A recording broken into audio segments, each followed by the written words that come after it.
नमस्कार, आप देख रहे हैं न्यूज 18 राजस्थान। आपके साथ मैं हूं आसिफ खान। अलवर में बदमाशों की बेखौफ करतूत सीसीटीवी में कैद हो गई। फुटेज के आधार पर फायरिंग करने वाले बदमाशों की तलाश में पुलिस जुट गई है।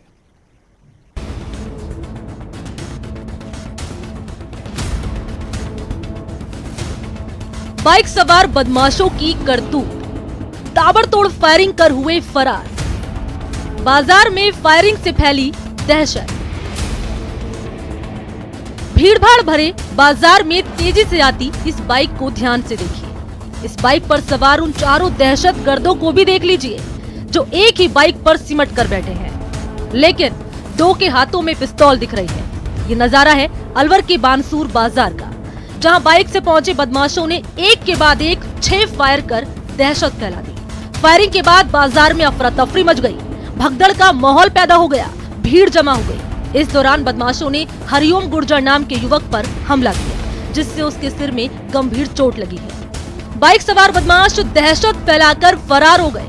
वहीं सूचना के बाद पहुंची पुलिस सीसीटीवी के आधार पर बदमाशों की पहचान करने में जुट गई है। बदमाशों के हमले में घायल युवक भी बदमाश प्रवृत्ति का बताया जा रहा है और उसकी दूसरे गुट से रंजिश भी बताई जा रही है। वहीं दूसरी ओर पुलिस सीसीटीवी फुटेज के आधार पर छापेमारी में जुटी हुई है। बताया ये जा रहा है कि बदमाश 2 बाइक पर सवार होकर आए थे और दहशत फैलाकर चले गए। घटना के बाद बाजार के दुकानदारों में भय का माहौल व्याप्त है। राजेंद्र, न्यूज 18 राजस्थान, अलवर। अजमेर में ऑनलाइन ठगी की वारदात थमने का नाम नहीं ले रही। एक युवक ऑनलाइन ठगी का शिकार हुआ। उसके क्रेडिट कार्ड से करीब 29,000 रुपए पार हो गए। पीड़ित के मुताबिक एक महिला ने फोन कर क्रेडिट कार्ड का ओटीपी नंबर मांगा, जिसे बताने के बाद पीड़ित के क्रेडिट कार्ड के करीब 29,000 रुपए कट गए। पीड़ित ने किशनगंज थाने में मामला दर्ज करवाया। वहीं न्यूज 18 अपने तमाम दर्शकों से अपील करता है कि कभी भी अपने एटीएम, क्रेडिट कार्ड का पिन और ओटीपी नंबर किसी के साथ शेयर ना करें।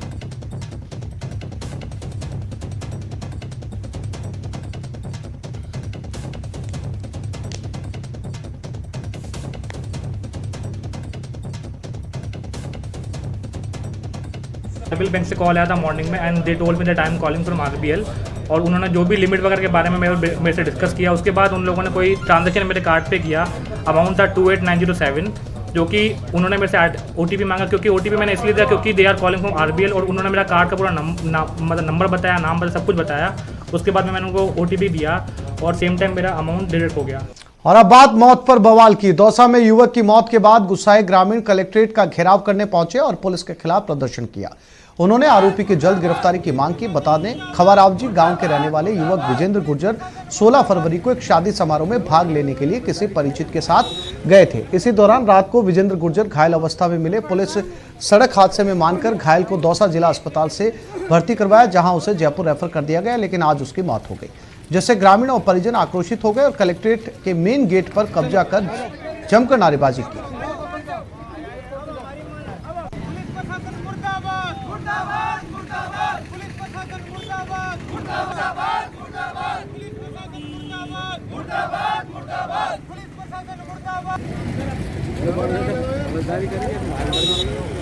सोलह फरवरी को खवारावजी से एक गुजरों के लड़के को नाथ जोगियों का लड़का बुला के लिया है और सराय पे जाके उसके गर्दन पे धारदार हथियार से वार किया। उस बच्चे की आज डेथ होगी। पुलिस प्रशासन उस जोगियों के लड़के को गिरफ्तार नहीं कर रहा। पूरे गांव की मांग है जोगियों के लड़के को गिरफ्तार किया जाए और उस पर कार्रवाई की जाए। खवाराम जी का युवक था जिसकी कि कल इलाज के दौरान एसएमएस हॉस्पिटल में मृत्यु हो गई। इनके जो घर वाले हैं उनका आरोप ये है कि भाई उनके गांव का लड़का कोई उसके साथ था जिसने किसी के साथ मिलकर या षड्यंत्र पूर्वक उसकी हत्या की है। प्रारंभिक जांच में जो पहले हम एफआईआर दर्ज हुई उसमें अभी तक स्थिति क्लियर नहीं है। इन्होंने उच्चाधिकारी से तफ्तीश करने के लिए एसपी साहब को एक ज्ञापन सौंपा था। एसपी साहब उस पर विचार कर रहे हैं और उसकी जांच अब मुझे सौंपने के लिए कहा गया है, तो मैं इसकी जांच करूंगा और जो भी फेयर इन्वेस्टिगेशन में जो भी चीज़ें तथ्य सामने आएगी उससे आप कार्रवाई कीजिए। बाड़मेर के समदड़ी थाना क्षेत्र में हुए सड़क हादसे में 2 लोगों की मौत के बाद ग्रामीणों में भारी आक्रोश है। परिजनों और ग्रामीणों ने सोमवार को समदड़ी सिवाना मुख्य सड़क मार्ग जाम किया था, तो आज ग्रामीण समदड़ी अस्पताल की मोर्चरी के आगे धरना देकर विरोध प्रदर्शन कर रहे हैं। वहीं आज शव उठाने को लेकर पुलिस और परिजनों के बीच सहमति नहीं बन पाई। सूचना मिलने पर बालोतरा डीएसपी धनफुल मीणा समेत 5 थानों का अतिरिक्त जाब्ता तैनात किया गया है।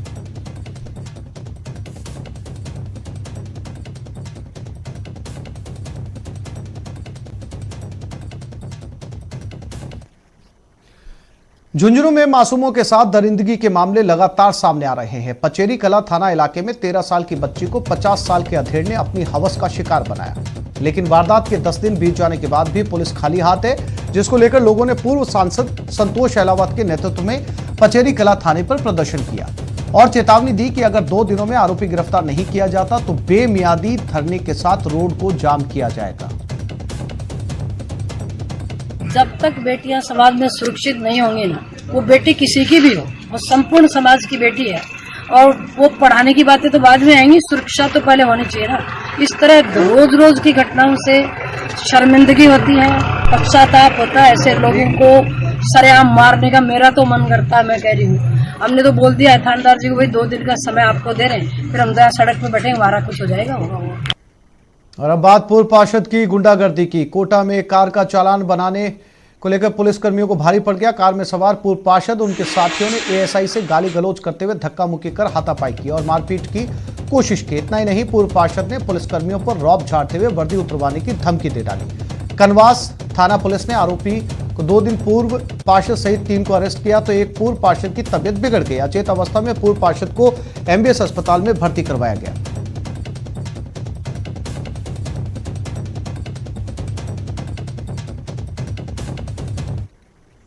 सूचना मिली थी कि एक टेम्पो, लोडिंग टेम्पो है जो कोटा से और झालावाड़ की तरफ भारी मात्रा में अवैध शराब लेकर के और जा रहा है। तो इस पर हमने दरा में नाकाबंदी करवा के और उसे रुकवाया। उसमें 167 पेटी अवैध शराब निकली। जयपुर कमिश्नरेट के नॉर्थ जिला पुलिस ने बड़ी कार्रवाई की। पुलिस ने कार्रवाई करते हुए 5 वाहन चोरों को गिरफ्तार किया, साथ ही चोरी की गई 21 वाहनों को भी बरामद किया। बदमाशों के पास से मास्टर की समेत कई उपकरण भी जब्त किए गए। फिलहाल बदमाशों से पूछताछ जारी है। आने वाले समय में और भी बाइक पुलिस बरामद कर सकती है।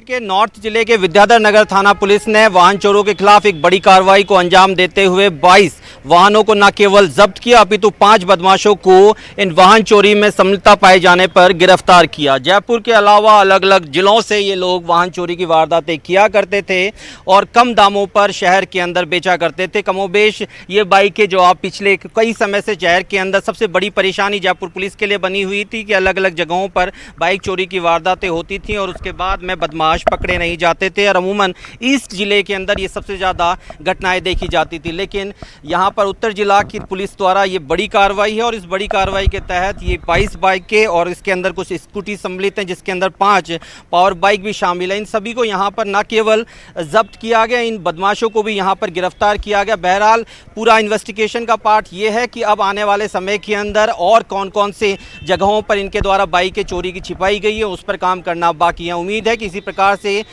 नॉर्थ जिला पुलिस इसी प्रकार से कार्रवाई करती रहेगी और कम से कम इन वाहन चोरों को सलाखों के पीछे डालेगी। कैमरा पर्सन यासीन के साथ मैं राकेश गुसाई, न्यूज़ 18 राजस्थान।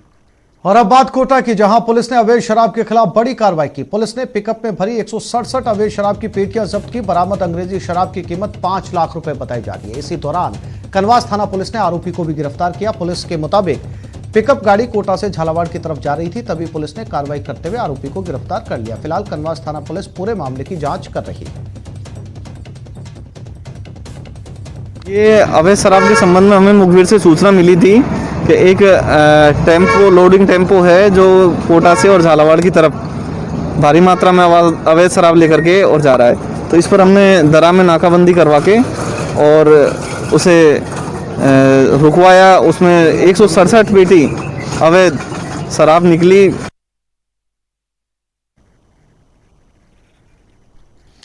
और अब बात ऐसे दगाबाज बिल्डर्स की जिन्हें काम पूरा न करने की वजह से जेडीए ने नोटिस भेजा है और जिस नोटिस के बाद घर या प्लॉट खरीदने वाले सैकड़ों लोगों को उम्मीद की एक किरण नजर आई है।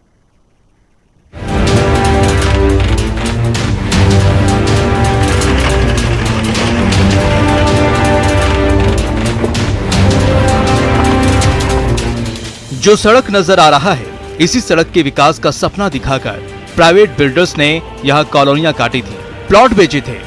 बिल्डर्स के वादों पर भरोसा कर लोगों ने नए प्लॉट पर घर भी बना लिए, लेकिन बिल्डर्स की दगाबाजी की वजह से ना सड़क बनी, ना बिजली आई और ना घर तक सप्लाई वाटर की व्यवस्था हुई। ऐसी एक नहीं दर्जनों कॉलोनियां हैं जहां सैकड़ों लोग प्राइवेट बिल्डर्स की दगाबाजी के शिकार हुए हैं। जेडीए ने एक सर्वे कराया है। उस सर्वे के मुताबिक राजधानी जयपुर में ऐसी 50 कॉलोनियों को पहले फेज में चिन्हित किया गया है, जहां कॉलोनी तो बनाई गई लेकिन आंतरिक विकास कार्य मसलन सड़क, बिजली, पानी, सीवरेज का विकास नहीं हुआ। करीबन 50 से ज़्यादा स्कीम्स आइडेंटिफाई की गई हैं, जिनमें 2015 से पहले ही जो योजना अनुमोदित हो गई और जो कॉलोनाइज़र है या डेवलपर है उसने आज तक इंटरनल डेवलपमेंट के कार्य नहीं कराए हैं। तो ऐसी कॉलोनीज़ को नोटिस दिए गए हैं, डेवलपर्स को नोटिस दिए गए हैं। दागदार बिल्डर्स को जो नोटिस भेजे गए हैं उसके मुताबिक उन्हें 15 दिनों के अंदर विकास कार्यों के लिए अपना एक्शन प्लान जमा करने को कहा गया है। ऐसा नहीं करने पर जेडीए बिल्डर्स की मॉर्गेज में रखी गई 12.50% जमीन बेचकर विकास काम करेगी। और अगर वो निश्चित समय सीमा में अपना एक्शन प्लान पेश करके कमिटमेंट नहीं देते हैं डेवलपमेंट का, तो जेडीए द्वारा जो रहन रखे गए 12.5% प्लॉट्स हैं उनको फॉरफिट करके ऑक्शन किया जाएगा।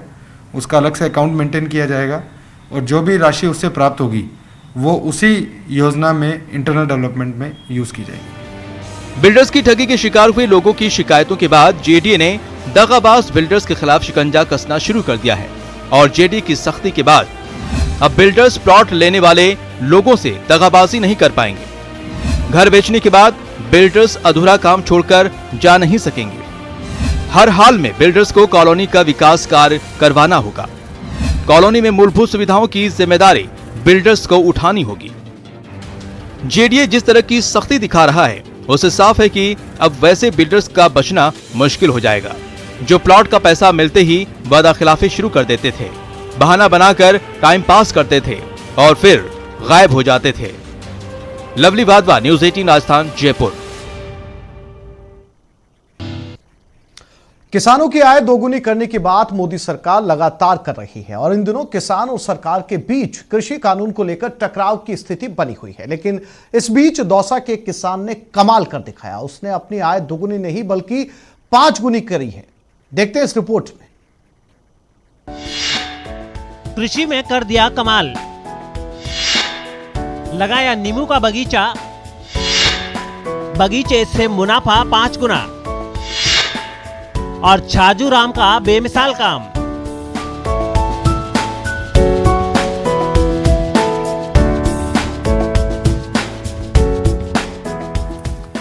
जी हां, छाजू राम के क्या कहने। आज किसान छाजू राम की जिंदगी बदल गई है।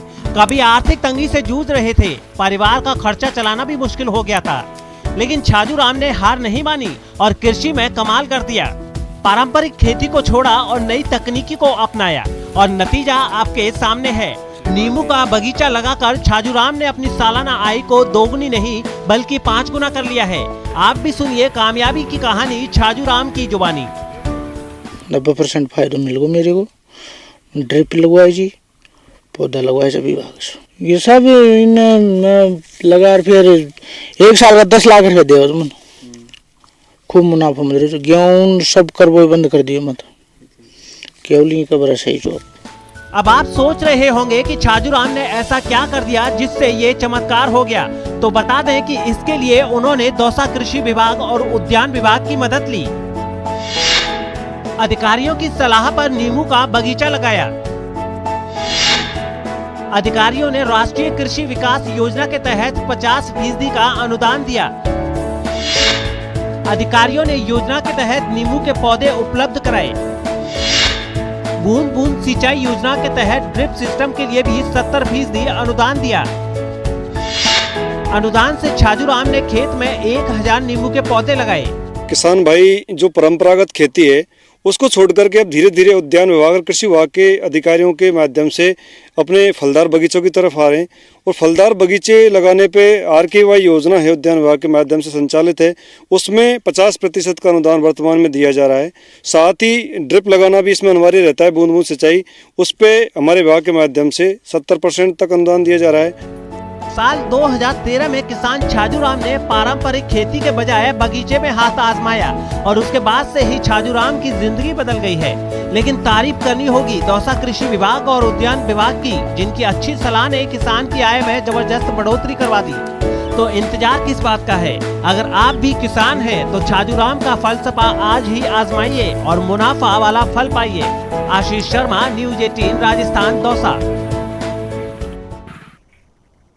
उदयपुर के आदिवासी बाहुल्य इलाके कोटड़ा से आत्मनिर्भर भारत की तस्वीर सामने आई है। यहां 300 से ज्यादा महिलाएं ऑर्गेनिक हर्बल गुलाल बना रही हैं। मजदूरी और खेतों में काम करने वाली महिलाएं अब पुरुषों से कंधे से कंधा मिलाकर कोटड़ा की कायाकल्प करने में जुट गई।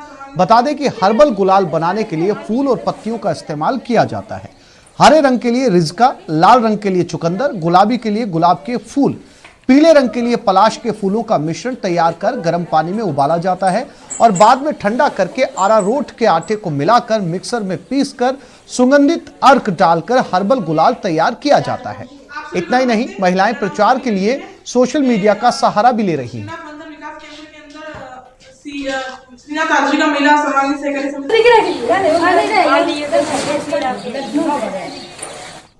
साल गोगरुद में हर्बल गुलाल का निर्माण हुआ और इस साल गोगरुद और जूड़ा में राज्य विकास की 200 महिलाओं के द्वारा हर्बल गुलाल बना है और अभी बन भी रहा है। मेरी सभी नागरिकों से विनम्र अपील है कि वो आदिवासी महिलाओं के द्वारा बनाया हुआ ये उत्कृष्ट सामग्री है। मेरा गाँव का नाम घाघर है, मेरा समूह का नाम मीराबाई महिला सेल्फ हेल्प समूह है, उसमें मैं देखती हूँ। और मेरा दिया का नाम गजानन महिला ग्राम संगठन है, उसमें मेरा पद है जैसे का।